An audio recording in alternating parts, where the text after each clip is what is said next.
Assalamualaikum warahmatullahi wabarakatuh. Perkenalkan, nama saya Dani Zahra Sabila Fitriani dengan nomor 2321/2003 yang akan mempresentasikan mengenai analisis strukturalisme pada cerpen Dua Dunia karya N. Hadimi. Yang pertama di sini ada identitas buku. Judulnya yaitu Dua Dunia. Buku Dua Dunia ini adalah buku kumpulan cerpen karya N. Hadimi. Penulisnya itu N. Hadimi. Penulisnya Pustaka Zaya. Isinya terdapat 112 halaman dengan 10 judul cerpen.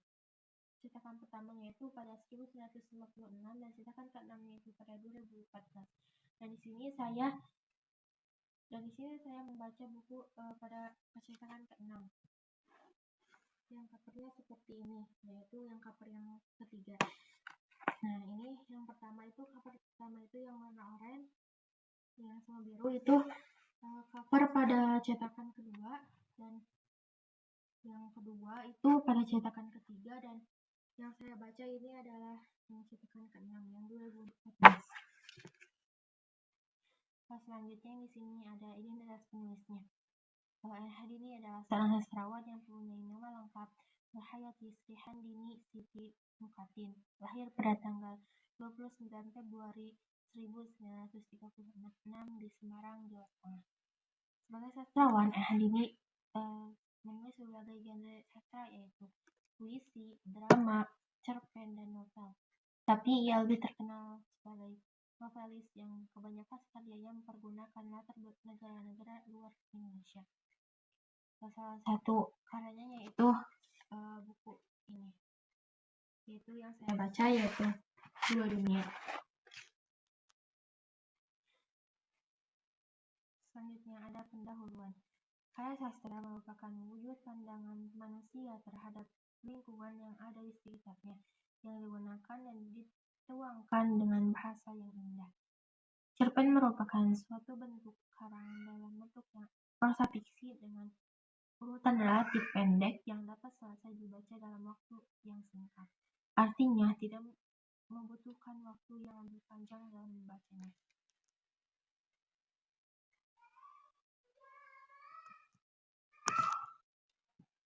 Kumpulan cerpen Dua Dunia karya N. Hadimi ini memberikan gambaran mengenai kehidupan seorang yang berjuang berusaha untuk meraih kebahagiaannya karena sebelumnya memiliki banyak sekali ujian dalam kehidupan yang dimulai dari ujian dari keluarganya sampai ujian dari lingkungan sekitarnya.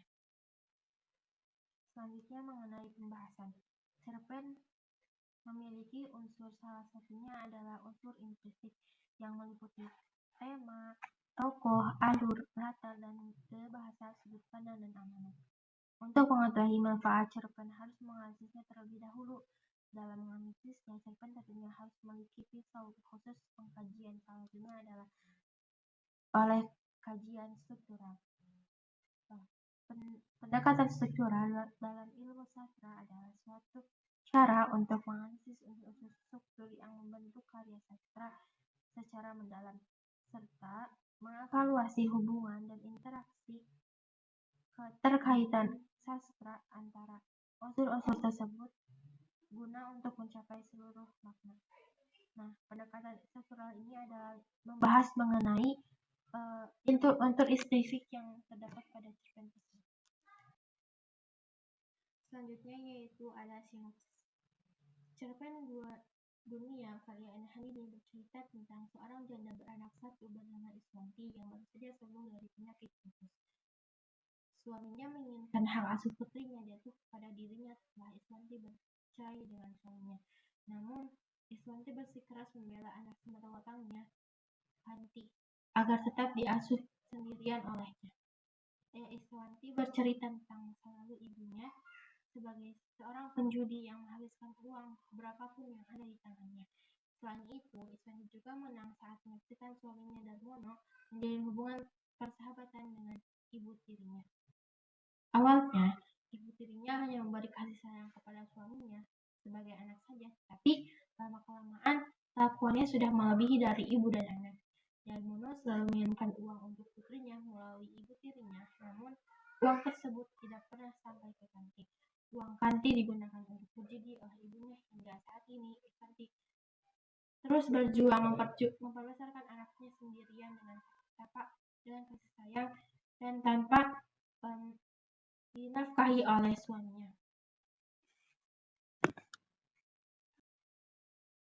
Selanjutnya yaitu ada sinopsis.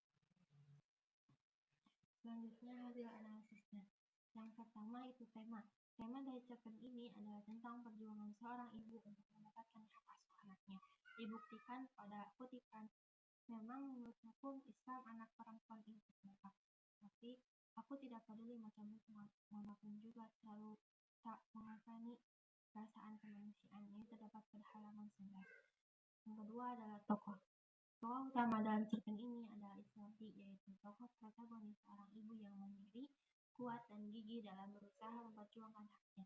Terdapat pada kutipan, aku akan dapat menghidupi anakku sendiri, itu pada halaman 14.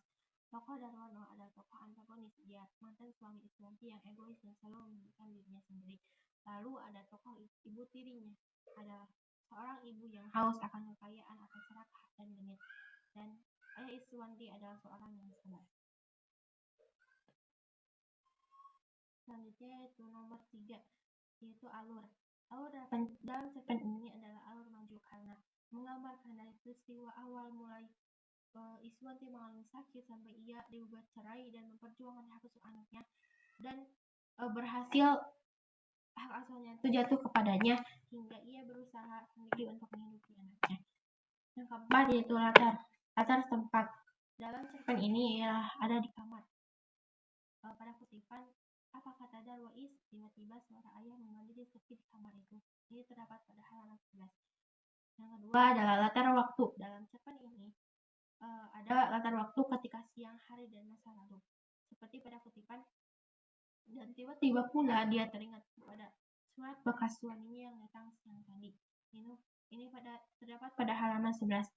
Kedua ini adalah dia masih ingat dulu waktu kecil bagaimana takutnya dia kepada jarum. Ini terdapat pada halaman 10. Yang terakhir adalah latar suasana, yaitu latar suasana yang tercipta adalah penuh dengan perjuangan, ketegaran, dan kesedihan. Salah satu kutipannya yaitu, dia ingat betapa malam itu dia berjuang memperebutkan nyawanya dan nyawa anaknya. Ini pada halaman 12.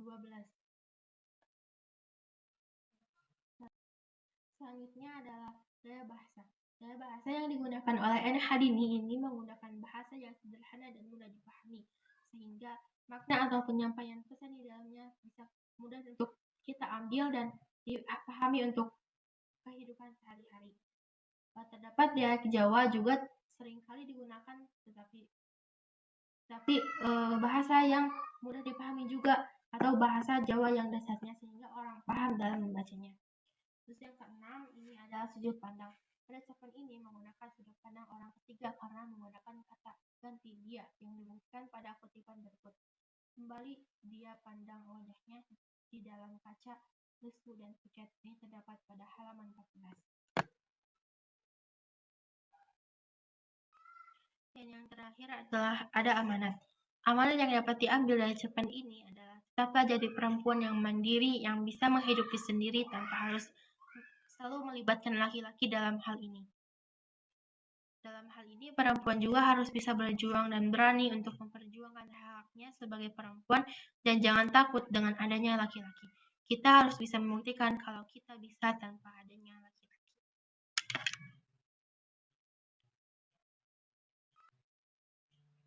Kesimpulannya, cerpen Dua Dunia karya N. Hadini ini mengangkat tema mengenai perjuangan perempuan untuk menghidupi dirinya ataupun keluarganya.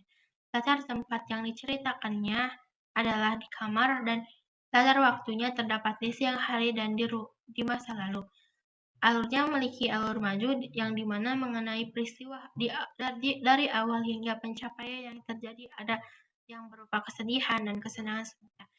Gaya bahasa yang digunakan juga mudah dipahami karena menggunakan bahasa sehari-hari.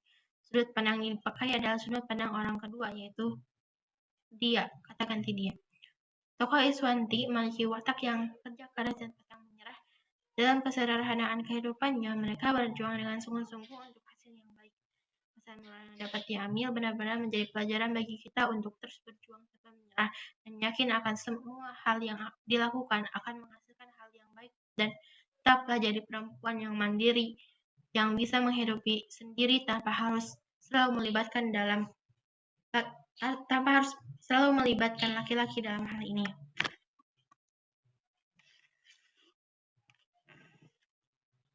Sekian dari saya, mohon maaf apabila banyak kesalahan. Wassalamualaikum warahmatullahi wabarakatuh.